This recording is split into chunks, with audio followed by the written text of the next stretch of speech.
నమస్కారం కృష్ణారావు గారు. నమస్కారం. అవేర్ టాక్స్‌కి పునఃస్వాగతం. కొత్త సంవత్సరం వచ్చింది. ఇప్పుడు ప్రపంచమంతా ఎదురు చూస్తున్నది ట్రంప్ గారి ఆలోచనలు. అమెరికన్ ప్రెసిడెంట్, ఇన్‌కమింగ్ ప్రెసిడెంట్, ఆయన ఆలోచనలు ఏ విధంగా ఉంటాయి? ప్రపంచాన్ని ఏ విధంగా శాసించబోతోంది అనేటువంటి విషయం మీద చాలా మటుకు చూస్తుంటే ఎక్కడికక్కడ తర్జన భర్జనలు జరుగుతూ ఉన్నాయి. ఆయన మరి ఎట్లా ప్రవర్తిస్తాడు ఏమిటనేది. ముఖ్యంగా 4, 5 అంశాలు మనకిప్పుడు కనబడుతుంది. ఏంటంటే ఈ H1B వీసా, ఆల్రెడీ మనం దీని గురించి ఒక ఎపిసోడ్ చేశాము. ఎటుపోతోంది? చాలా మటుకు భారతదేశానికి వచ్చినటువంటి విద్యార్థులందరూ ఈ పాటికి ఆల్రెడీ అమెరికా వెళ్ళిపోయారు. వాళ్ళ సంగతి తర్వాత మరి రేపు 20వ తారీఖు తర్వాత ఇక్కడి నుంచి వెళ్ళే వాళ్ళు ఎవరినైనా H1B మీద అలౌ చేస్తారా లేదా అని కూడా ఓ పెద్ద మీమాంస అయింది. రెండోది, ఆయన కొత్తగా తీసుకొచ్చింది ఏంటంటే పెనామా కెనాల్ మేము తవ్వించాము, దాని మీద మా ఆధిపత్యం పోయింది, సో దాన్ని మళ్ళీ ఇప్పుడు మేము తిరిగి సొంతం చేసుకుంటాము. దట్ ఈస్ ఈ మెగా ప్లాన్ దీంట్లో. అట్లాగే గ్రీన్లాండ్ మీద కూడా ఆధిపత్యం మాకు కావాలి. సరే, ఇంకా అట్లాగా ట్రూస్, కెనడా వచ్చి కలుస్తానంటే I will accept you as a governor of 51st state అని అన్నాడు. ఈ ప్రెషర్కి దానికి ఆయన తట్టుకోలేక అక్కడ ఆర్థిక మంత్రి రాజీనామా చేయడము, మరి అడ్మినిస్ట్రేషన్లో సరిగ్గా లేకపోవడంతో ఆయన రాజీనామా చేసి ఇప్పుడు ఆపద్ధర్మ ప్రభుత్వాన్ని నిర్వహిస్తున్నట్టు కనబడుతోంది. తర్వాత ఇంకోటి ఆయన అటెండెన్స్ చేసింది ఏంటంటే ఇక్కడ ఈజిప్ట్ దగ్గర జరిగినటువంటి దీంట్లో హమాస్ని మీరు విత్డ్రా అయ్యి శాంతికి వస్తారా లేదా, లేకపోతే ఎనీథింగ్ కెన్ హ్యాపెన్ అని చెప్పి ఒక పెద్ద వార్నింగ్ ఇచ్చినట్టు చేశాడు.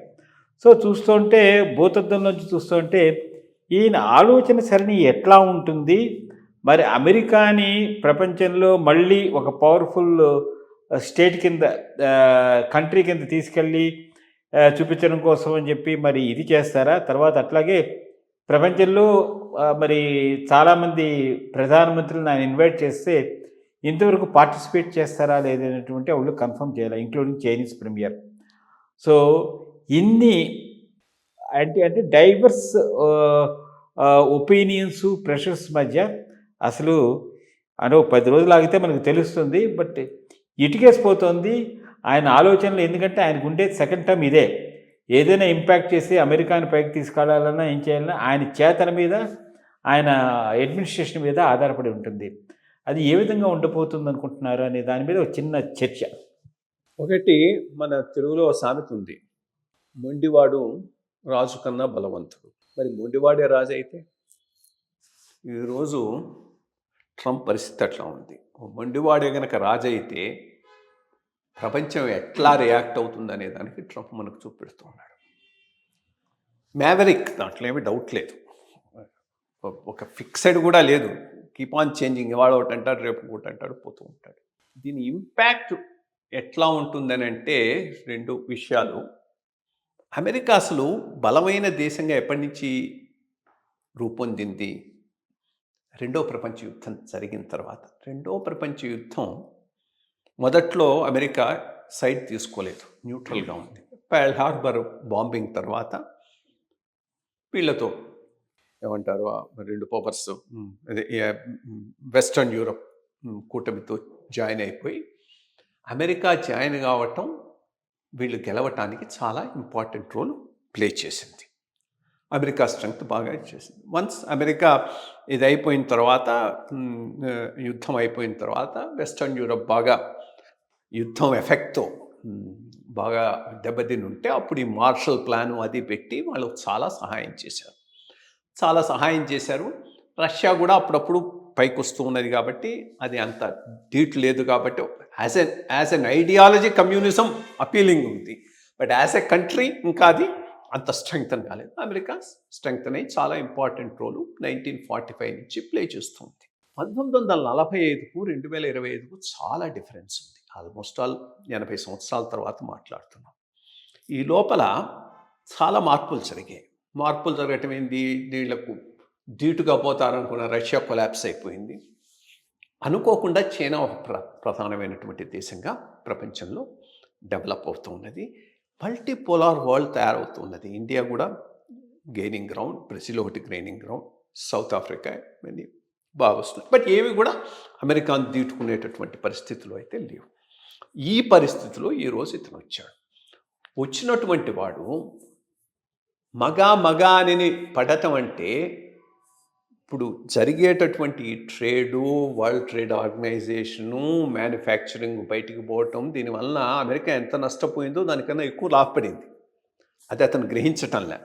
American companies, banks, insurance companies, patenting ద్వారా వచ్చే రాయల్టీసు, వీటి ద్వారా విపరీతమైనటువంటి మనీ అమెరికాకు వస్తున్నది.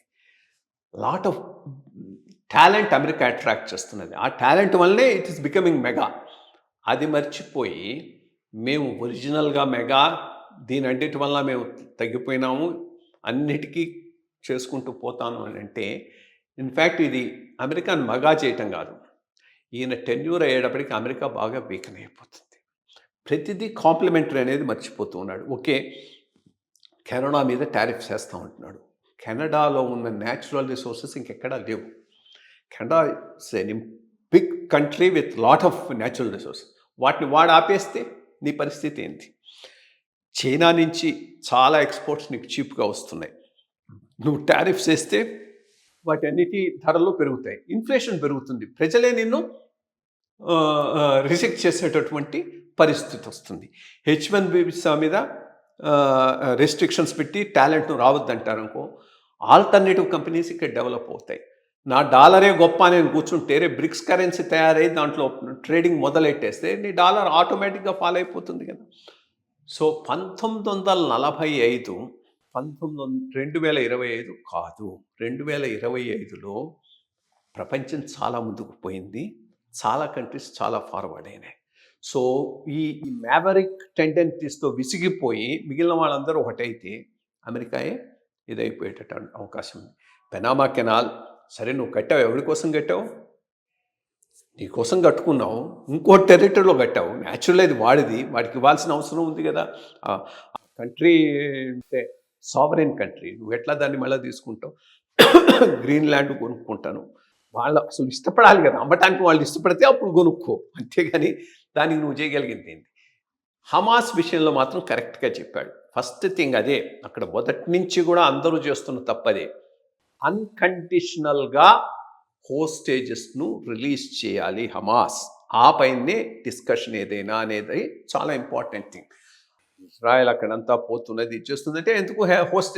హాస్టేజెస్ మీరు తీసుకున్నారు కాబట్టి చేస్తుంది. హాస్టేజెస్ రిలీజ్ చేసిన తర్వాత ఇంకా ఇజ్రాయెల్ కనుక అటాక్ చేస్తే అప్పుడు world opinion will be towards Hamas.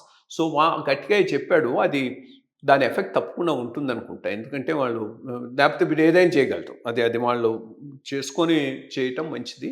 చూద్దాం. మొత్తం మీద అమెరికాను స్ట్రాంగ్ చేయాలని ఏదేదో అనుకుంటున్నాడు. బట్ ఫైనల్గా నేను అనుకోవటం ఇతను 4 ఏళ్ల టర్మ్ అయ్యేటప్పటికి అమెరికా పూర్తిగా వీకెన్ అయినా ఆశ్చర్యపోవాల్సిన అవసరం లేదు.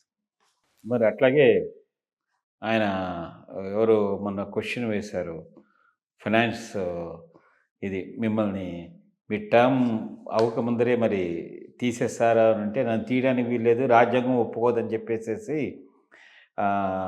ఇంట్రెస్ట్ రేట్స్ డిసైడ్ చేసే. సో ఇలాంటివి కూడాను కొన్ని కాంట్రవర్సీస్ అయితే ఉన్నాయి. అట్లాగే రిపబ్లికన్స్లో కూడాను 50% ఆల్మోస్ట్ ఇప్పుడు యాంటీ అని చెప్పి మనకి న్యూస్ పేపర్ రిపోర్ట్స్ బట్టి వస్తున్నాయి.